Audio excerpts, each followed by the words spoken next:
예전에 우리가 잘 아는 한 부부 가정의 감자 이야기가 있어요. 어느 날 저녁에 아내가 남편에게 따뜻하게 삶은 감자를 이렇게 식탁 위에 올려놓습니다. 여보, 좋은 감자예요. 드세요. 그래서 남편이 감자를 가지고 찍어서 입에 탁 먹었는데, 아니, 이게 뭐야? 설탕이잖아. 그러니까 남편이, 우리는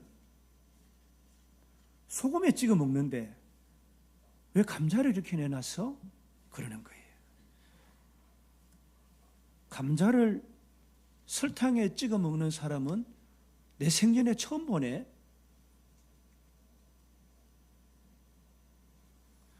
아내는 이게 무슨 경우야 이러면서, 우리는 설탕에 찍어 먹어요.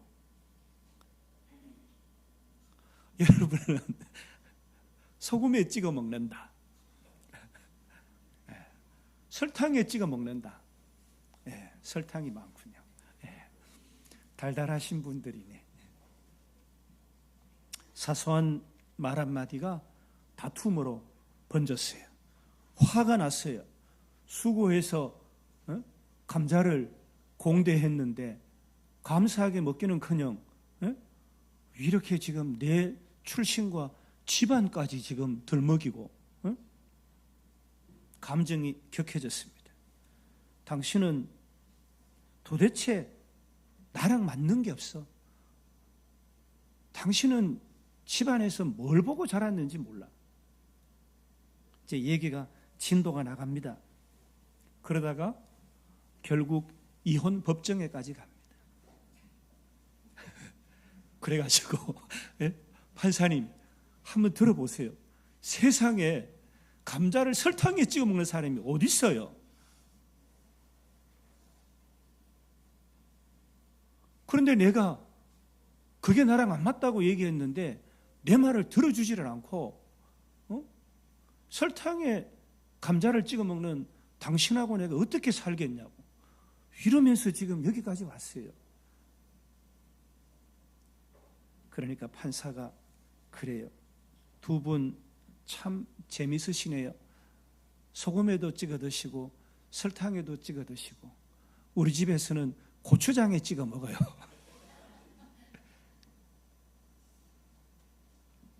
사랑하는 여러분, 별것 아닌 일 하나가 이렇게 가정을 무너뜨리기도 합니다. 살아가면서 솔직하게 우리 모두가 이 감자 이야기가 참 많잖아요. 우리와 같은 감자 스토리를 참 많이 가지고 살잖아요. 대수롭지 않은 일에 마음을 다치고 별것 아닌 문제에 고집 부리고 내가 옳다는 이유 하나로 관계를 끊어버리기도 합니다. 그런데 조금만 생각해 보면 소금에 찍어 먹던 설탕에 찍어 먹던 고추장에 찍어 먹던 감자는 감자예요. 먹는 방식이 다를 뿐 본질은 하나예요.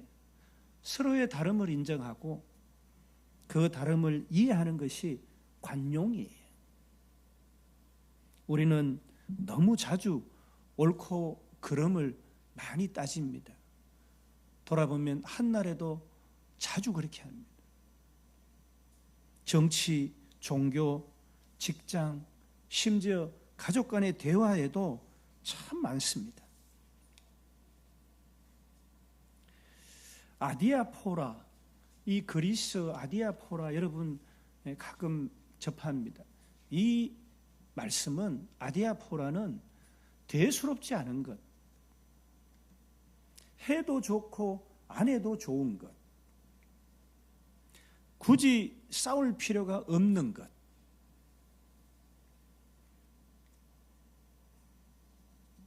인생에는 목숨 걸 필요가 없는 일들이 참 많다는 뜻이에요.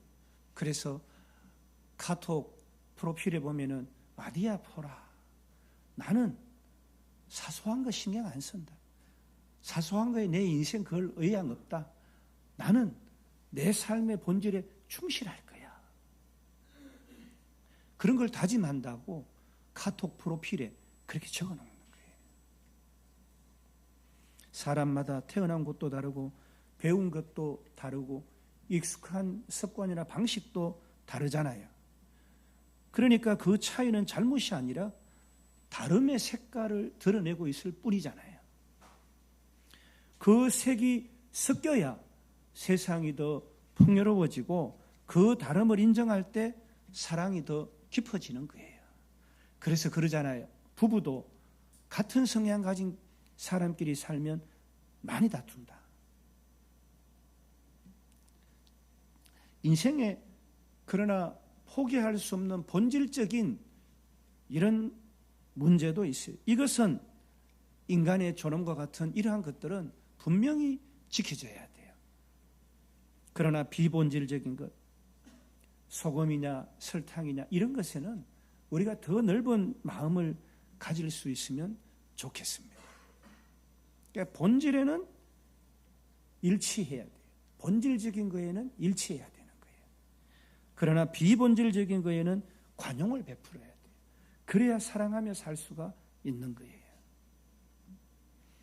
복잡한 세상을 조금 더 따뜻하게 살아갈 수 있는 방법이 아닐까. 누군가와 다투고 싶은 만큼 다른 생각이 있다면 이건 아디아포라, 별거 아닌 거야. 그렇게 넘기는 지혜가 있어야 되는 겁니다.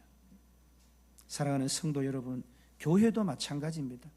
오늘날 교회가 흔들리는 가장 중요한 곳이 접점이 어디예요? 재정 문제, 교리 문제, 교회 건물 문제 아니에요. 사람 문제.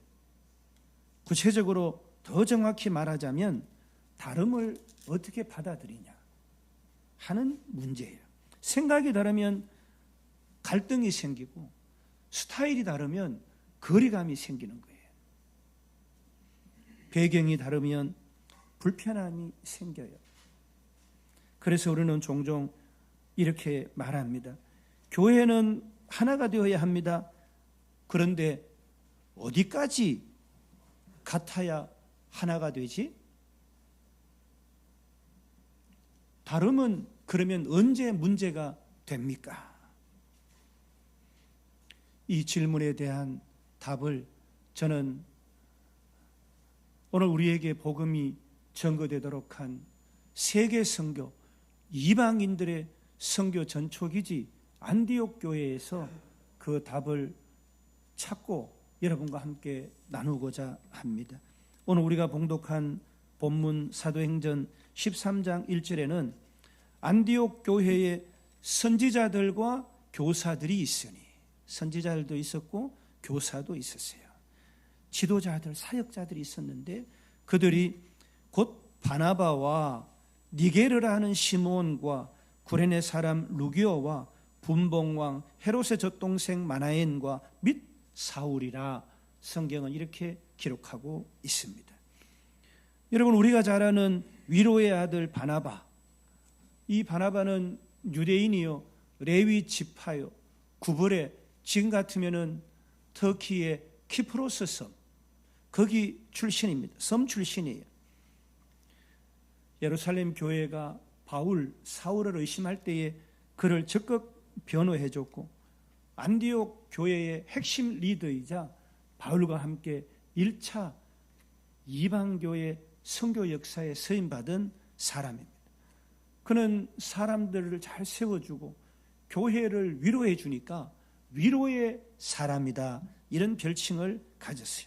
위로의 아들 바나바. 니게르라 하는 시므온, 이 니게르라는 말은 라틴어로 검다라는 말이잖아요. 그러니까 피부색이나 출신이 다른 아프리카 사람이에요. 안디옥 교회에 다양한 인종이 있었다는 것을 말해 줍니다. 루기오, 구레네 사람 루기오, 이 구레네는 지금의 리비아예요. 그러니까 이 루기오라는 로마식 이름을 썼는 것은 리비아 사람도 헬라와 로마의 문화 영향을 받았고 이방 북아프리카 사람이 이 교회에 출석했다라는 것을 우리에게 얘기를 해줍니다. 그리고 분봉왕 헤롯의 젖동생 마나엔, 여러분 헤롯이 누구예요? 헤롯 안디바는 세례 요한을 죽이고 목을 잘라서 죽이고 예수님을 신문했던 인물이 그 분봉왕 헤롯과 함께 왕궁에서 자른 귀족이에요. 정치 권력의 중심에 서 있었지만 예수님을 믿고 이 안디옥 교회를 섬긴 사역자가 됐다라는 얘기예요. 우리가 잘 아는 사울이 나옵니다. 사울은 로마 시민권자고 유대 율법에 정통한 바리새파 바리새인이었고 예수교, 예수를 하나님의 아들이다라고 말하는 이 예수 믿는 사람들을 어떻게 해요? 잡아 죽이고 교회를 멸절시키기 위해서 인성을 사용한, 그의 권력을 사용한 그런 자였어요. 그런데 그는 오늘 안디옥 교회의 교사로 섬기고 있어요. 하나님은 과거의 실패와 죄를 다 덮어주시고 사명을 맡기셔서 세계 선교의 핵심 인물로 이 바울을 사용하신 것입니다. 안디옥 교회는요, 이처럼 유대인, 헬라인, 아프리카인 민족이 있었고 레위인, 왕족, 귀족이 있었고 평민이 있었어요. 은사는 선지자요, 교사요. 그러나 그들의 공통점은 성령님께 헌신된 공동체인 한 교회를 섬겼다라는 거예요. 여러분, 교회는요, 단색이 아니라 모자이크예요. 하나님은 교회를 단일색으로 칠하지 않으셨어요. 여러 조각이 모여서 하나의 그림을 이루는 모자이크처럼 만드셨다는 거예요. 고린도전서 12장 20절에 이제 지체는 많으나 몸은 하나라.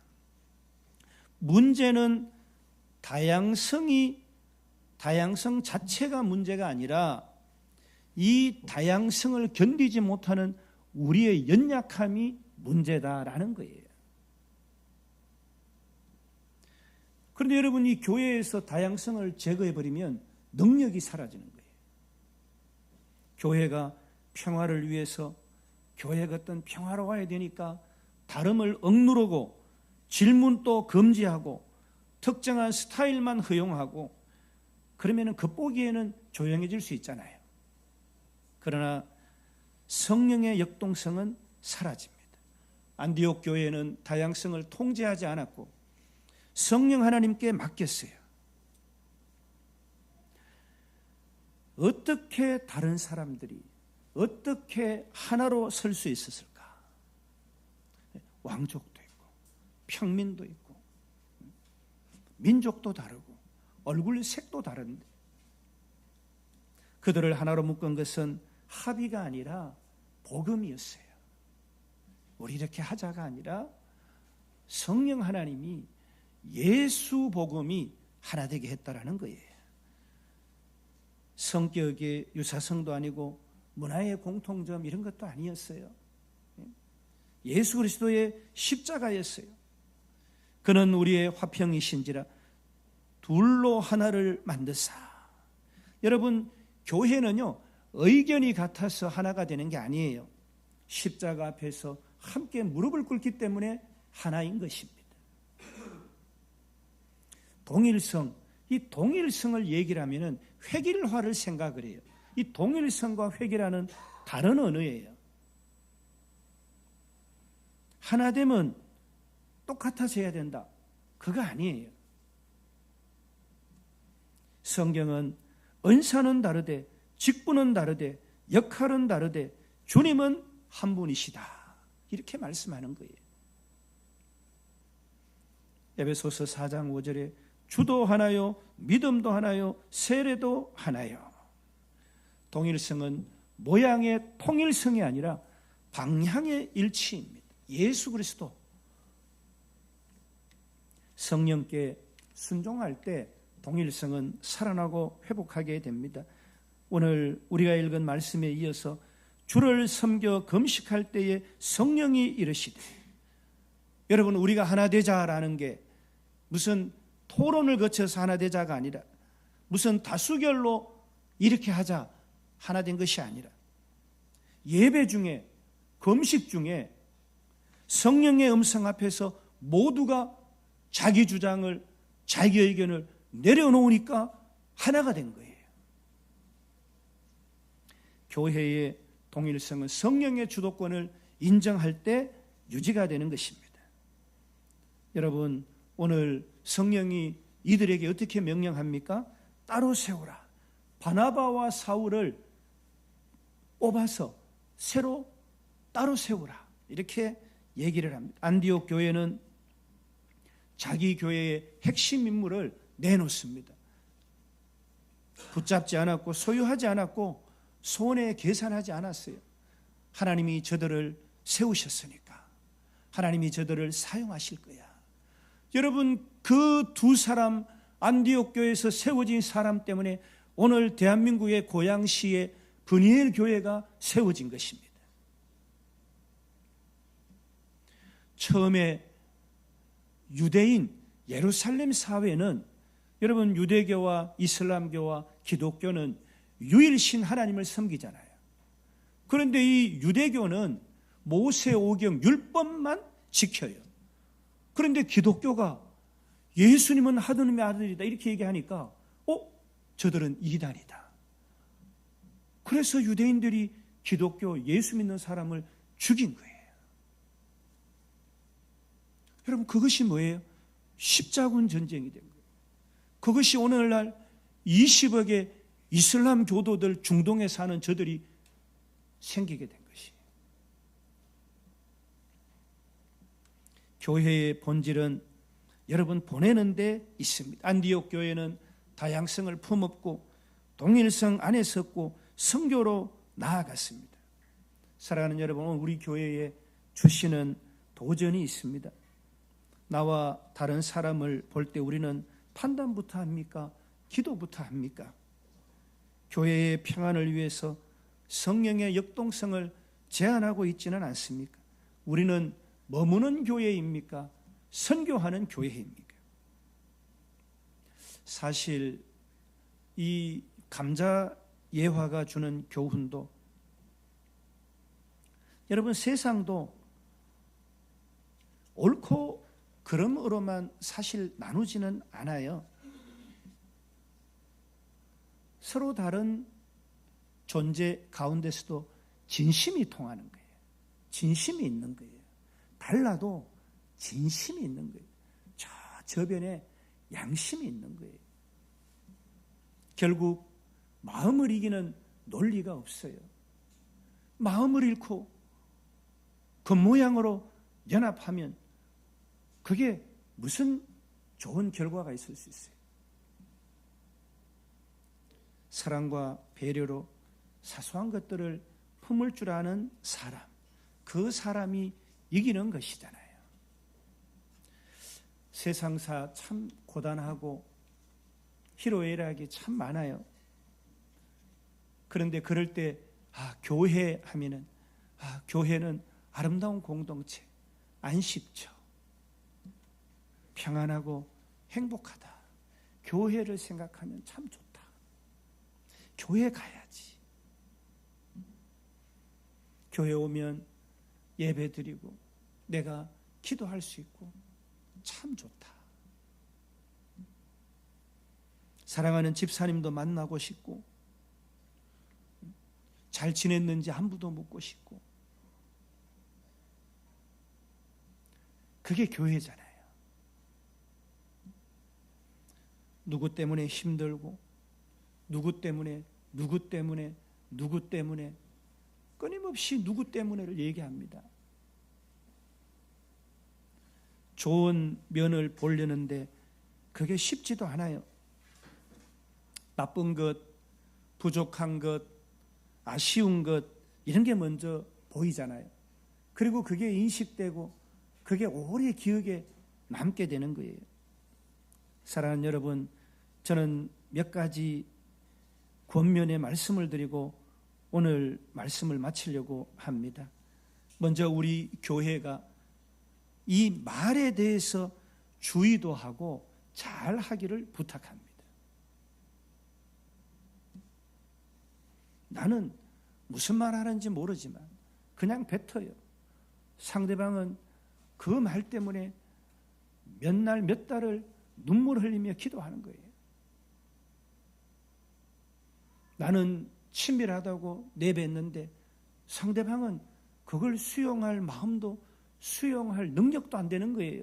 그릇이 안 되는 거예요.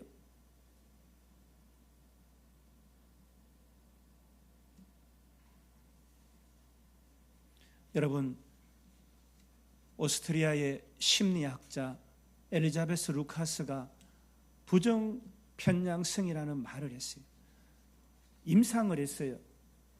두 부류를 두고 딸기를 가져와서 상한 딸기 15% 찾고 여기는 상하지 않은 딸기 85%를 드러내세요 하니까 긍정적으로 말한 이곳에 있는 분들은 거의 85% 수준을 찾았는데 여기 있는 분들은 상한 거 15%만 찾으라고 했는데 상한 거 50%를 찾아내는 거예요.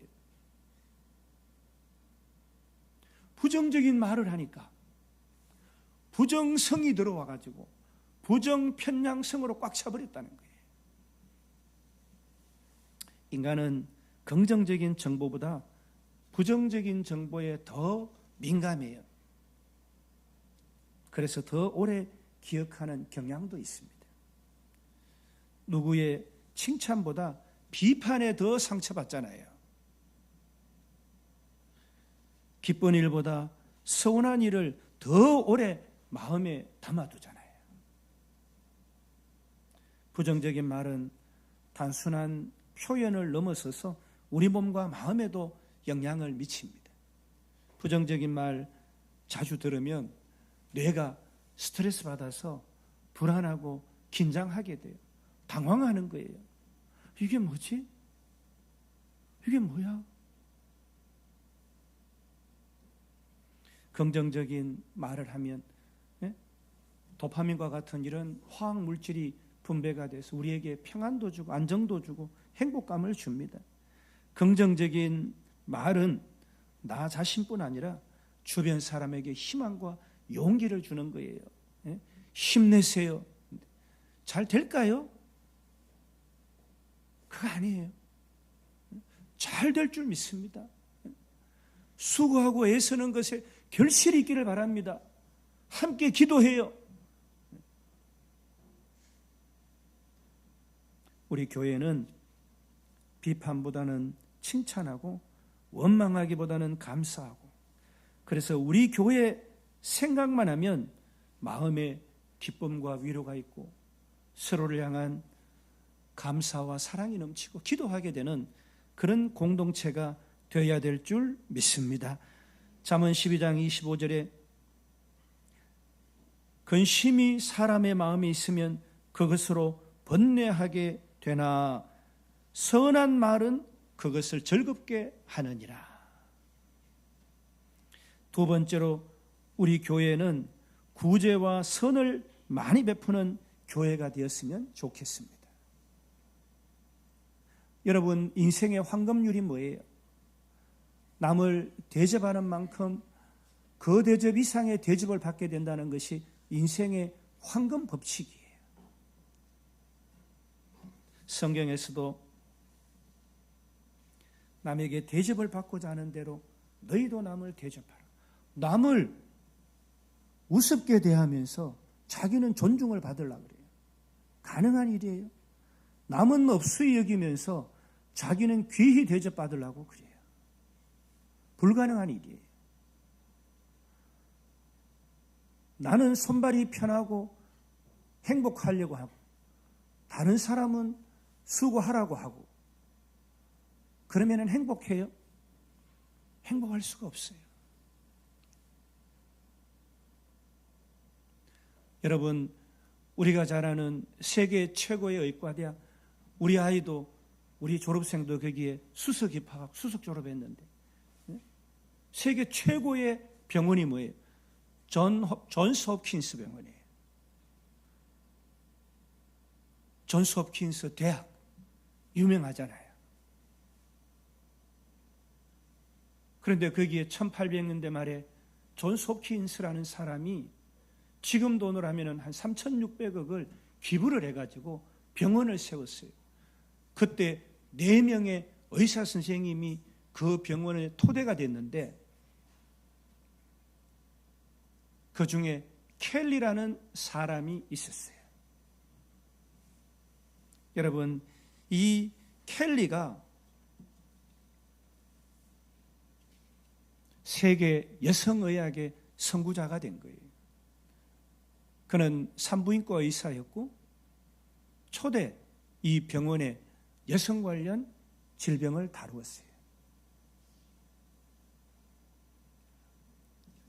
여러분, 켈리 크램퍼라고 지금도 산부인과에서는 지혈을 하는 수술 도구로 그 켈리 이름을 써서 하고 있어요.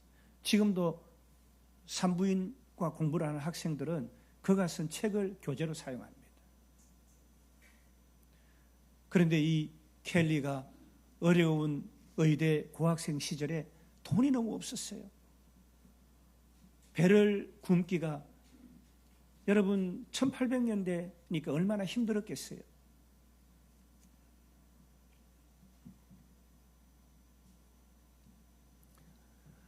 종일 여기저기 공부하고 구걸하고 어렵게, 신발은 진흙이 가득 묻어있고, 어느 날 너무 배가 고파서 한 집에 가서 저 물 좀 주세요. 그러니까 그 소녀가 따뜻한 우유를 그렇게 주는 거예요. 그리고 그 우유를 먹었어요. 너무 감사했어요. 그리고 호주머니에 보니까 10센트가 있어서 이거 드리려고 하니까 이렇게 얘기해요. 어머니께서 친절의 대가를 바라지 말라, 그렇게 말씀하셨어요. 어머니께서 친절에 대해서 대가를 바라지 말라 말씀하셨어요. 잘 드셨으니까 감사해요.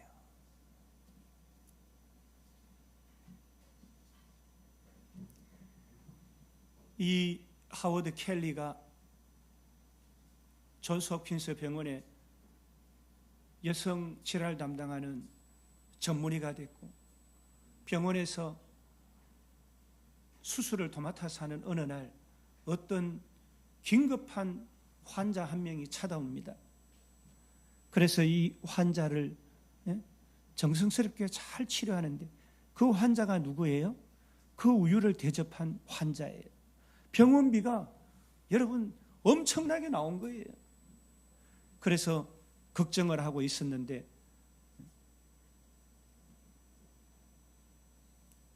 막대한 치료비가 청구서에 적혀 있는 줄로 알았는데 이렇게 적혀 있었다고 합니다. 실화예요. 우유 한 잔으로 모두 지불되었음. 사랑하는 여러분, 우리 교회는요, 드러내지 못해도, 남들이 알아주지 않아도 선한 도움을 베풀고 힘을 주고 구제해야 되는 거예요.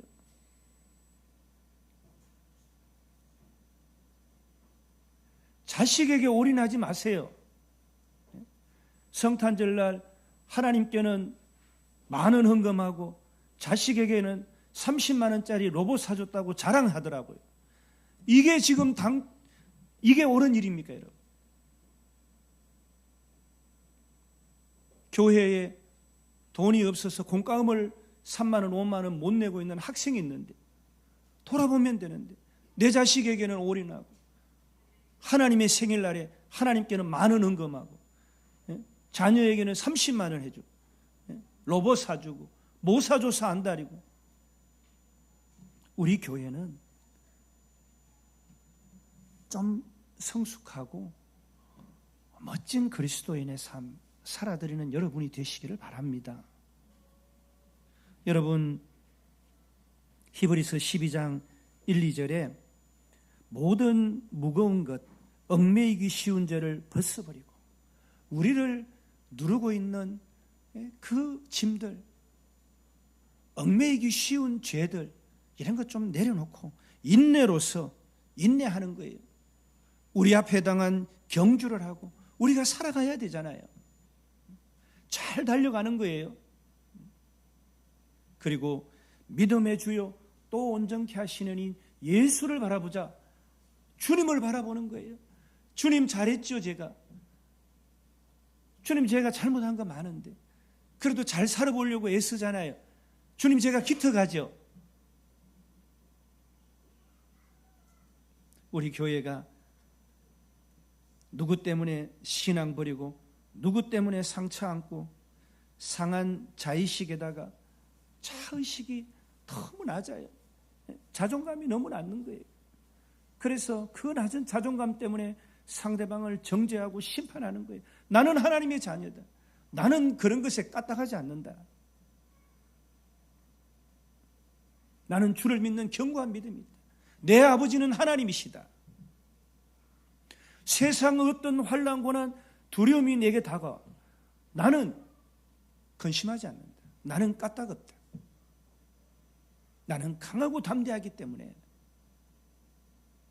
내 갈 길을 간다. My way. 안디옥 교회는 우리 교회, 브니엘 교회 오늘 이렇게 말씀합니다. 우리는 하나다. 그러나 우리의 하나는 다양성 가운데 있고 우리는 그리스도 안에서 하나다. 그래서 그리스도를 품고 세상으로 나아간다. 오늘 우리 교회가 더 다양한 교회가 되기를, 더 그리스도 중심적인 교회가 되기를, 그 힘으로 주님의 뜻에 순종하는 교회가 되기를 주님의 이름으로 간절히 축복합니다.